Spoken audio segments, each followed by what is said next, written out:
A very good morning, students. We are going to start our new chapter from the 12th standard, that is the plant water relations.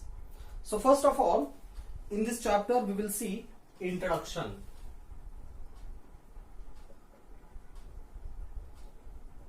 Introduction. We know that in plants there are mainly two types of the organs. There are two types of plant parts are found in the various types of the plants. Those are vegetative plant parts and second are reproductive plant parts. Vegetative plant parts include root, stem and leaves. Vegetative plant parts are the root, stem and leaves. But the reproductive plant parts are nothing but flower in higher plants, that is the gymnosperms and angiosperms. Mainly the root, stem and leaves are said to be vegetative plant parts, while the flower is known as reproductive plant parts. Reproductive plant part in spermatophytes, that is in gymnosperms and angiosperms. And all of these plant parts perform different functions. साधारणतः आपण जर higher plants विचारात घेतले, स्पर्मॅटोफाइट्स म्हणजेच gymnosperms आणि एंजिओस्पर्म्स, तर या plants मध्ये जे व्हेजिटेटिव्ह प्लांट पार्ट्स असतात, हे vegetative plant parts means they reproduce by vegetative reproduction. ज्या प्लांट पार्टचं रिप्रोडक्शन व्हेजिटेटिव्ह रिप्रोडक्शन होते त्यांना आपण व्हेजिटेटिव्ह प्लांट पार्ट्स म्हणतो, आणि ज्याचं रिप्रोडक्शन हे सेक्शुअल रिप्रोडक्शन प्रोसेसने होतं त्याला आपण रिप्रोडक्टिव्ह प्लांट पार्ट्स म्हणतो. इथं व्हेजिटेटिव्ह प्लांट पार्ट्स कोणते असतात? Root, stem and the leaves. And a flower is a reproductive plant part. Roots, they grow in the soil. They are useful for giving support to the plant body. They absorb water and minerals from the soil. Stem gives support to the branches as well as leaves, flowers and fruits. But the leaves, they perform photosynthesis and transpiration. So each and every organ of the plant body shows different functions. Similarly, flowers are involved in sexual reproduction. In case of plants, the roots absorb water from the soil along with the minerals, and that water and minerals are transported up to the shoot apex by means of a specialized system known as conducting system. Similarly, the leaves perform photosynthesis, prepare their own food materials, and the prepared organic food substances, mostly the sugars, some of the amino acids, fatty acids, along with vitamins, starch, those are transported up to the roots through the shoot or through the stem. It is also carried out by means of conducting system. And this conducting system is also said to be vascular tissues in plants. या conducting सिस्टीमला plants मध्ये vascular tissues असं म्हणतात. And the vascular tissues in plants include vascular tissues in the plants include xylem and phloem. Plants मध्ये जे vascular tissues आहेत ते कोणते? झायलेम आणि फ्लोएम हे टिश्यूज आहेत. Xylem is responsible for conduction of water and minerals. Xylem is useful, or xylem is used in the conduction of water and minerals. But phloem is used for conduction of organic food. Organic food जे conduct केलं जातं ते phloem tissue मधून, आणि water minerals जे conduct होतात, transport होतात, ते झायलेम टिश्यू मधून. So xylem and phloem togetherly known as vascular tissues. Those are involved in conduction.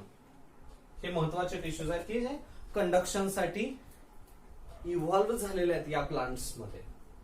We know that the vascular plants are pteridophytes, gymnosperms and angiosperms.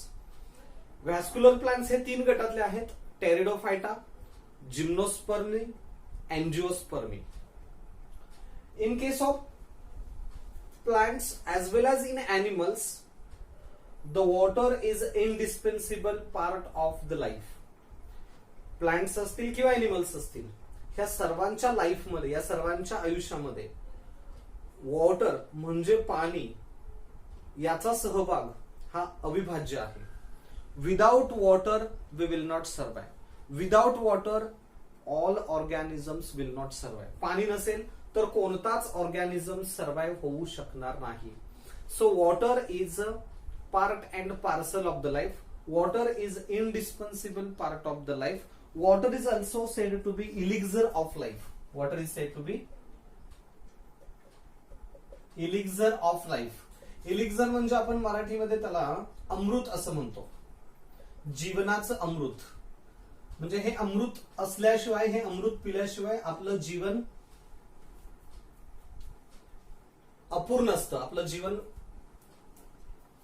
किंवा आपण living condition मध्ये राहू शकणार नाही, आपण जिवंत राहू शकणार नाही जर वॉटर नसेल तर. So water is said to be elixir of life. Elixir of life. Water itself is said to be life. वॉटरलाच लाईफ असं म्हटलं जातं. जसं लोखंडाला परिसाचा स्पर्श झाला की त्याचं सोनं होतं.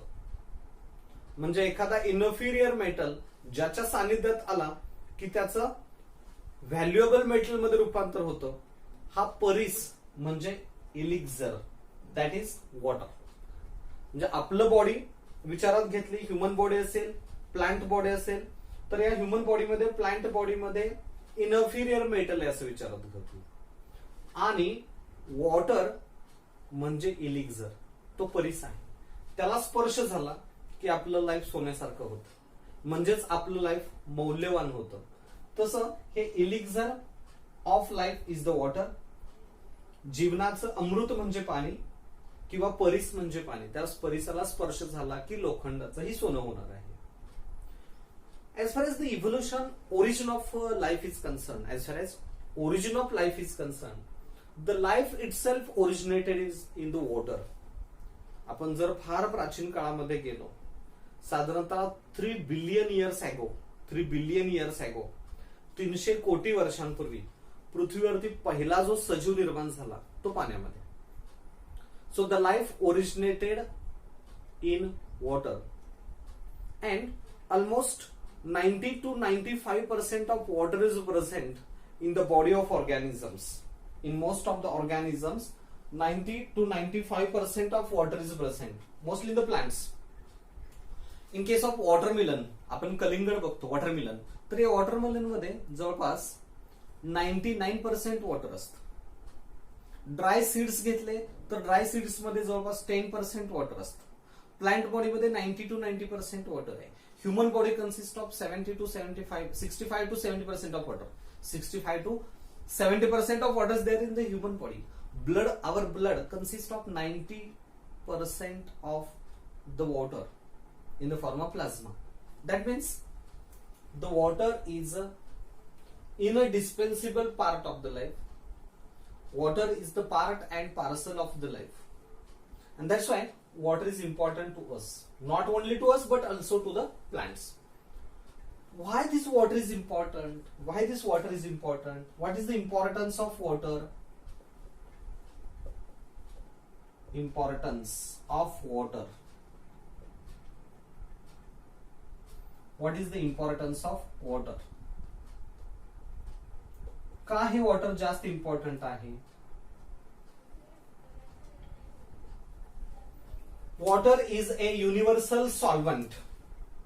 Water is universal solvent. Most of organic and inorganic substances dissolve in the water. Maximum inorganic salts, solutes water मध्ये dissolve होतात. काही किंवा जास्तीत जास्त ऑर्गॅनिक सॉल्व्हंट सुद्धा ऑर्गॅनिक सोल्युड्स हे सुद्धा वॉटरमध्ये डिझॉल्व्ह होतात. So water is the universal solvent.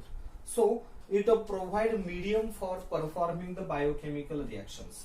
It provide medium for biochemical reactions. Water हे युनिव्हर्सल सॉल्व्हंट आहे.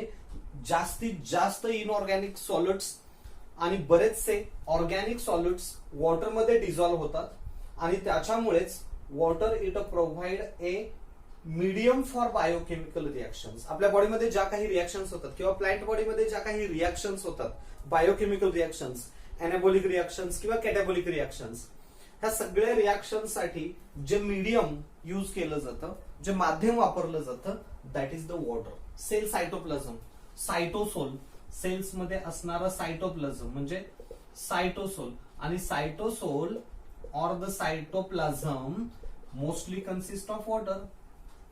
यामध्ये जास्तीत जास्त काय आहे? सायटोप्लाझम मध्ये वॉटर आहे. So water provide medium for performing biochemical reactions. Then this water under normal conditions occur in a liquid state. हे लिक्विड फेज मध्ये असतं. Water in a normal condition at normal temperature, normal pressure, occur in liquid phase which is neutral, की जे neutral आहे, with a neutral pH, आणि त्याचा pH सुद्धा neutral असतो. म्हणजे वॉटर न्यूट्रल आहे with a neutral pH. So it provide inert atmosphere within the body. त्याच्यामुळे एक इनर्ट ऍटमॉस्फिअर बॉडीमध्ये फॉर्म होतं. फ्रेश वॉटर किंवा प्युअर वॉटर हे न्यूट्रल असतं, त्याचा पीएच न्यूट्रल असतो आणि ते एक इनर्ट ऍटमॉस्फिअर प्रोड्यूस करतं, ज्यामध्ये इझिली बायोकेमिकल रिएक्शन्स होऊ शकतात. Then this water itself is a raw material for photosynthesis. It is the raw material for photosynthesis. Water हे photosynthesis साठी raw material आहे. फोटोसिंथेसिसला वॉटरची आवश्यकता असते. Water it functions as a raw material for photosynthesis. Without water, photosynthesis do not take place. Then the water has high heat of fusion. Water has high heat of fusion. म्हणजे वॉटरचे दोन molecules fuse होण्यासाठी जास्त heat लागते. Water has high specific heat. Specific heat म्हणजे काय? What do mean by specific heat?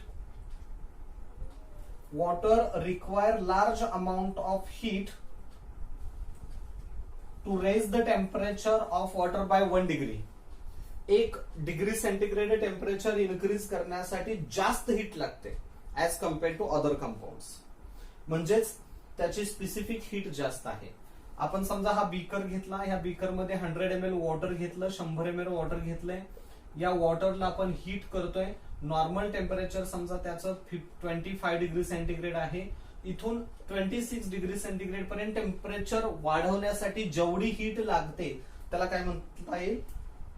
Specific heat. वॉटरला heat करण्यासाठी जास्त temperature लागतं, जास्त हीट लागते. So it has high specific heat. Water has high heat of fusion. Water has high specific heat. Water has high heat of evaporation. म्हणजे water evaporate होण्यासाठी सुद्धा जास्त heat लागते. Heat of evaporation. Easily evaporate होत नाही म्हणून आपण म्हणतो बघा, पाणी हे उशिरा तापतं आणि उशिरा थंड होतं. उशिरा का तापतं? कारण त्याला जास्त हीट लागते, टेम्परेचर त्याचे इन्क्रीज होण्यासाठी. Water has high heat of fusion, high specific heat and high heat of evaporation. This property of the water is responsible for this property of the water is responsible for maintaining temperature of the plant body. यामुळं त्या plant बॉडीचं temperature maintain होतं. या प्रॉपर्टीमुळे plant बॉडीचं temperature maintain होतं. It form a buffer system or heat buffer असं म्हटलं जातं किंवा thermal buffer. Similarly water shows high force of adhesion and cohesion. Cohesion means what? The attraction between the water molecules. Attraction between two or many water molecules known as cohesion. And adhesion means what? The attraction, force of attraction between different molecules, water and other molecules. So, water has high cohesive force. Water has high cohesive force. हे वॉटरचे molecules आहेत. तर या वॉटरच्या molecules मध्ये hydrogen bonds form होतात. या water molecules मध्ये hydrogen bond form होतात. अनेक मॉलिक्युल्स आहेत वॉटरचे आणि त्यांच्यामध्ये हायड्रोजन बॉन्ड्स फॉर्म होतात आणि त्यामुळे त्याचं कोहेसिव्ह फोर्स स्ट्रॉंग असतो. स्ट्रॉंग कोहेसिव्ह फोर्स असतो. सिमिलरली वॉटर आणि लिग्निफाईड वॉल्स ऑफ झायलेम व्हेसल्स ऑर ट्रकाइड्स, ह्या ज्या वॉल असतील, समजा हा झायलेम टिश्यूचं ट्रकाइड्स असतील किंवा व्हेसल्स असतील, याच्या ज्या लिग्निफाईड वॉल्स असतात, लिग्निनचं डिपॉझिशन असतं त्यावरती, लिग्निफाईड वॉल्स, याच्यामध्ये जे अट्रॅक्शन असतं वॉटर आणि लिग्निफाईड वॉल्स ऑफ झायलेम व्हेसल्स ऑर झायलेम ट्रकाइड्स, या फोर्सला काय म्हणतात? adhesive force or adhesive force. Water form strong adhesive force as well as cohesive force, and this property of the water is responsible for forming transpiration pool or forming a water column. त्याच्यामुळे water column develop होतो. It form a water column within the lumen of trochids and vessels. Trochids आणि vessels हे जे elements आहेत, xylem elements, tracheids, vessels, याच्या lumen मध्ये वॉटरचा force create होतो, वॉटर कॉलम डेव्हलप होतो, पाण्याचा स्तंभ निर्माण होतो. And that water column is pulled upward because of transpiration pull. ते आपण पुढे डिटेल्स मध्ये बघणार आहोत. वॉटर कॉलम पाण्याचा असा एक स्तंभ निर्माण झाला आणि हा वॉटर कॉलम वरती ओढला जातो ट्रान्सपिरेशन पूलमुळे. म्हणजेच cohesive force and adhesive force developed by the water useful for conduction, upward conduction of the water. त्यामुळे ते वॉटर वरच्या दिशेने ओढलं जातं. वॉटर हे वरच्या दिशेने ओढलं जातं. Similarly in a lower plants water is needed for fertilization. आपण जर ब्रायोफाइट्स बघितलं किंवा टेरिडोफाइट्स बघितलं, for the movement of antherozoids water is required. म्हणजे water is required for conduction or transport of male and female male gametes, not female gametes, antherozoids. Male gamete transport होण्यासाठी water गरजेचं असतं. Water it also plays an important role in opening and closing of stomata. Stomata open होणं, stomata close होणं, यासाठी सुद्धा water लागतं. Water is needed for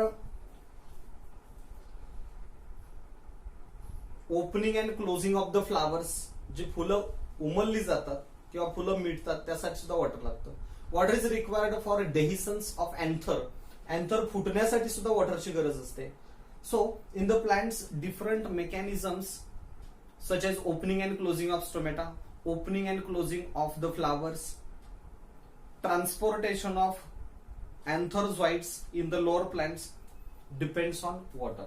So the water is part and parcel of the life in both animals as well as plants. वनस्पती आणि प्राणी या सर्वांमध्ये पाण्याचा सहभाग हा महत्वाचा असतो. That's why water is important to all the living organisms and it is said to be elixir of life. Okay, so in this video we studied about just introduction and importance of water. Thank you.